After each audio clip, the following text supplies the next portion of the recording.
maybe is flying most under the radar? Who would that be? Who do we need to pay more attention to? Well, I'm looking at around the league in the Western Conference, and we forgot about one individual who is a bad dude. Every NBA season, we hear about the same superstars, Luka, Giannis, Jokic, and the usual MVP candidates. But what about the guys who don't make the headlines? The ones making a huge impact but never getting the recognition they deserve, or maybe those that won't be on the front page because they were not maybe a lottery pick. Today, we're going to dive in deep into the 4 most underrated players, at least for me, in the league right now, and players who are changing the game or who might change the game but are getting nearly enough credit. We'll break down the stats, advanced analytics, and specific plays that prove why these guys are essential to their teams, whether it's lockdown defense, playmaking, or straight up winning basketball games. You want to say hi? Say hi. Hi, Feli's YouTube channel. Well, stick around and maybe my girlfriend will say more. Alright, babe, I'm gonna let you get back to you. I'm gonna continue on. Thank you. The first player we're going to talk about is probably for me the most underrated player on the best NBA team. And I'm not even a Boston Celtics fanboy, I'm going to say this. Yes, the Boston Celtics are for me the best NBA team right now. I mean, they're NBA champs. I don't think it's a very problematic thing to say today. But I think who we're going to talk about is Derek White. This man is the defensive anchor and the glue guy of the team. He's the ultimate winning player. He basically does everything the team needs, but rarely gets the spotlight at. And arguably, that does make sense when you play next to Jason Tatum or Jaylen Brown and all these other NBA stars, even Kristaps Porzingis, which I think get more spotlight than Derek White because he doesn't really flash that much of how he plays. And I think his contribution really show up in the basic box scores, but I think they're crucial for Celtics success. I mean, we saw what he brought last season, and the fact that he kind of turned the Celtics from this maybe championship team to, yeah, they're going to win the championship. It was pretty evident going to the NBA Finals. If somebody told me that they're going to lose the Finals, I think you're actually losing your mind.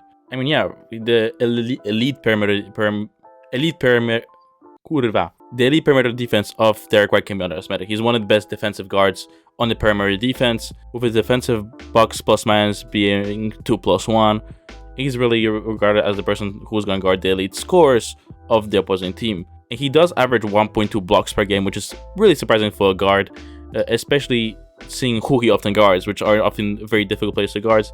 And he basically contests shots like a big man, a very rare skill for a guard. I mean, that is shown in the Boston Celtics in general defensive stats. I mean, so Boston allows 5.3 fewer points per 100 possessions when White is on the floor.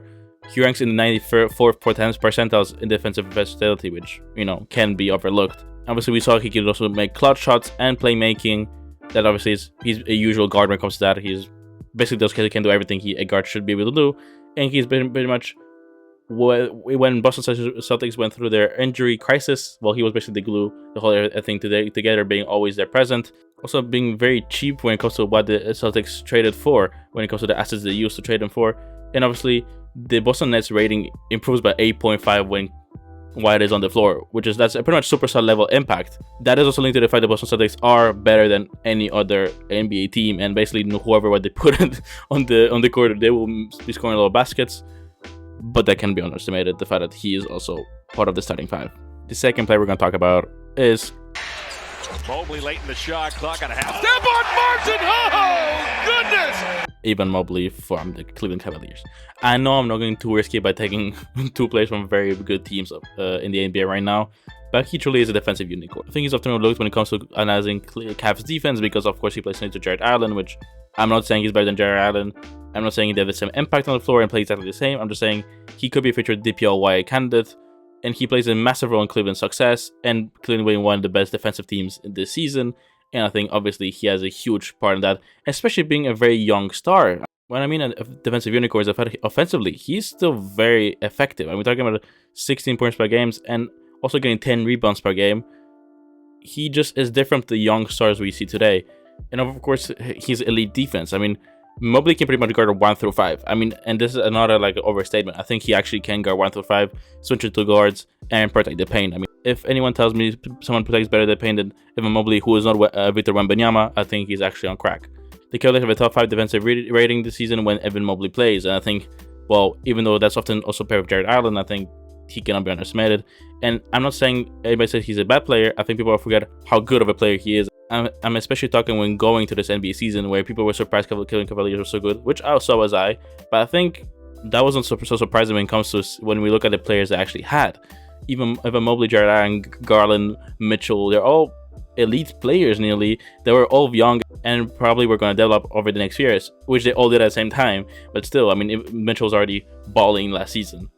And if we need more stats about even Mobley, we're talking top 10 among big men when it comes to defensive rating, with a hard 7.5, a defensive win share of 3.5, which is an elite level, and upon field goal at the rim when he is there is 48.7%, which is really low, one of the best in the NBA.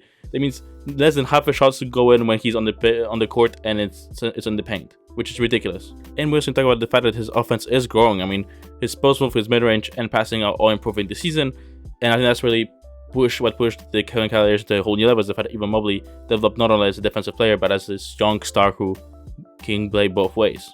And I think maybe the key stat when it comes to even Mobley is the fact that he's holding opposing big men this season to 41.3% field goal when defending in isolation, making one of the toughest defenders in the league.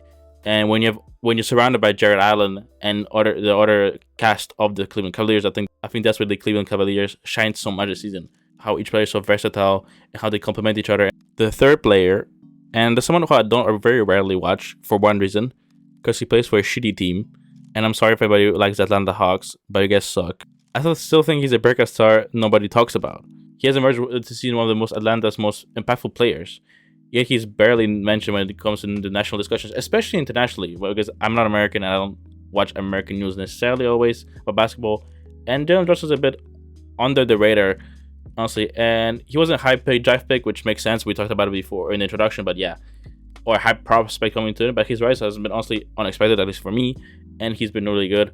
And I think he's been slightly overshadowed, obviously, by Trae Young, which, okay, fair enough. But DeJounte Murray, which I feel like he shouldn't be, because seeing what the Atlanta Hawks gave up to trade for DeJounte Murray, I would prefer, honestly, just have drafted Jalen Johnson. Obviously, not the same position, but still. He has explosive athleticism and he's a two-way player. I mean, we talk about a lot of the players in this list are two-way players, but he's actually an elite transition player and obviously a dunker, but also a pretty versatile defender. He has 3.5 assists per game, which is quite surprising which is quite high for such a young player. And I was also surprised by his stats this season. The rating of the Atlanta Hawks plus 10.2 when Johnson's on the floor, and a true shooting percentage of 58.4, which does show his efficiency and which is quite high, and defensive win shares of 2.8, which proves he's contributing on both ends, but still has quite a bit of way to go.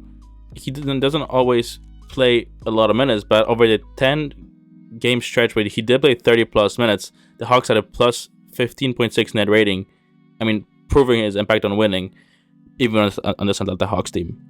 And finally, we're going to my boy, CDC Sissoko. That's the reason why I did this video. Is because of the French player, CDC Sissoko. So, obviously, he was selected the 44th pick by San Antonio Spurs in 2023 draft, for obviously second round pick. So, he signed a 3-year contract, valued at $5 million, and he was traded, obviously. I mean, he probably played for the G League affiliate club, the Austin Spurs, averaging 50.5 points per game, 4 rebounds, and 3 assists, which is not fantastic, but still something. On the February 2025, obviously, he was traded to Washington Wizards as part of the trade involving Valanciunas. However, he was literally waived the following day by the Washington Wizards, which for me is ridiculous when you have such a young potential player. I understand it's for the cap maybe, but I still think not giving him a chance, especially the Washington Wizards team, is such a waste when it comes to his potential, and it's known that it is the Washington Wizards. And literally 3 years later, he did sign a 2-way contract with the Portland Trailblazers on February 8th this year, and I think he has a lot of potential. I mean, he's a 6'7" guy with a 7-foot wingspan, which gives him tools to be an exceptional defensive player. He can guard multiple positions. We've seen it happening in the G League and even on the NBA level. He did average 3.1 assists per game as a wing in the NBA, showing his ability to facilitate the play. He had a 110.2 defensive rating for a rookie, which for a second round pick for San Antonio Spurs, he was incredible. I understand why he was traded. That makes sense. I'm a Spurs fan, and yeah, okay, I get it. I'm French and a Spurs fan. I also have traded him, but I think he has a lot of potential. He does rank 85th percentile when it comes to defensive versatility, meaning he does successfully defend multiple positions in NBA better than most players, And we're talking a guy who barely plays. I mean, he just was signed on a 2-way contract. So yeah, there's not a lot to say about him because I think he was not given a lot of chance. But please, if you can, watch Sidi Sissoko in the next couple of years. I trust him. I believe in my boy. I believe in French basketball, and we will see. We will see. You can go into this comment on this video and comment, "Fuck you" if he doesn't play well in a couple of years. Like, what the fuck? That was it for this video. Thank you for watching. I really appreciate making these YouTube videos. I hope to do it more. Obviously, the first time you're seeing me on camera. And yeah, that was a Phil room. Have a nice time. I can't.